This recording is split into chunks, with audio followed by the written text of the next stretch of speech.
বন্ধুরা, এই ভিডিওটির মধ্য দিয়ে তোমাদের সমস্ত সমস্যার সমাধান দূর করতে চলেছি।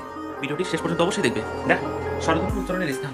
স্বরধ্বনির উচ্চারণের স্থান আমরা অনেকেই জানি না, এবং ম্যাক্সিমাম পরীক্ষাগুলোতে দেখতে পাচ্ছি যে স্বরধ্বনির উচ্চারণগুলো নিয়ে বিশাল একটা সমস্যায় আমরা পড়ছি। তো স্বরধ্বনির অর্থাৎ স্বরবর্ণগুলো আমাদের কোথা থেকে উচ্চারিত হয়, ধ্বনিগুলো কোন কোন জায়গায় স্পর্শ করে উচ্চারণ করে, সেই স্বরধ্বনির উচ্চারণের স্থানগুলি আমি তোমাদেরকে আলোচনা করবো। তাই অবশ্যই ভিডিওটি শেষ পর্যন্ত দেখবে। দেখো, কণ্ঠস্বর মানে কণ্ঠ থেকে যে ধ্বনিগুলো উচ্চারিত হচ্ছে সেটা হচ্ছে আ। তালবস্বর তালু, তালু থেকে উচ্চারিত হচ্ছে হস্য হস্য। জিহ্বার সাহায্যে তালু থেকে উচ্চারিত হচ্ছে হস্য হস্য।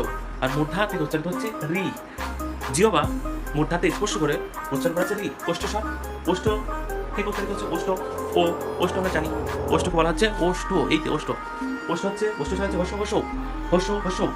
দেখো, এখানে হস্যই আর হস্য এইগুলোকে কিন্তু হস্যস্বর এবং দীর্ঘস্বর, হস্য দীর্ঘ হস্যস্বর দীর্ঘস্বর, কিন্তু তালব্যস্বর হস্যস্বর দীর্ঘস্বর উচ্চারণের দীর্ঘতা অনুযায়ী আমরা করছি। কিন্তু দেখো, এখানে তালু থেকে উচ্চারিত হচ্ছে দুটোই, অর্থাৎ এটা যদি 1 মিনিট লাগে উচ্চারণ করতে, এটা 2 মিনিট লাগছে। ঠিক তেমনি এটা যদি 1 মিনিট লাগে, এটা 2 মিনিট লাগছে। হস্যস্বর দীর্ঘস্বর কম সময় লাগছে, বেশি সময় লাগছে। কিন্তু ওষ্ঠস্বর, ওষ্ঠ থেকে উচ্চারিত হচ্ছে এই হস্য হস্য। কণ্ঠ ওষ্ঠস্বর, কণ্ঠ এবং ওষ্ঠ থেকে উচ্চারিত হচ্ছে ও উ। তাহলে ওষ্ঠস্বর কোনটা? কণ্ঠ এবং ওষ্ঠ থেকে উচ্চারিত হচ্ছে। আর কণ্ঠ তালব্যস্বর এ আর হস্যই কণ্ঠ এবং তালু থেকে উচ্চারিত হচ্ছে। কি বন্ধুরা, বুঝতে পেরেছো?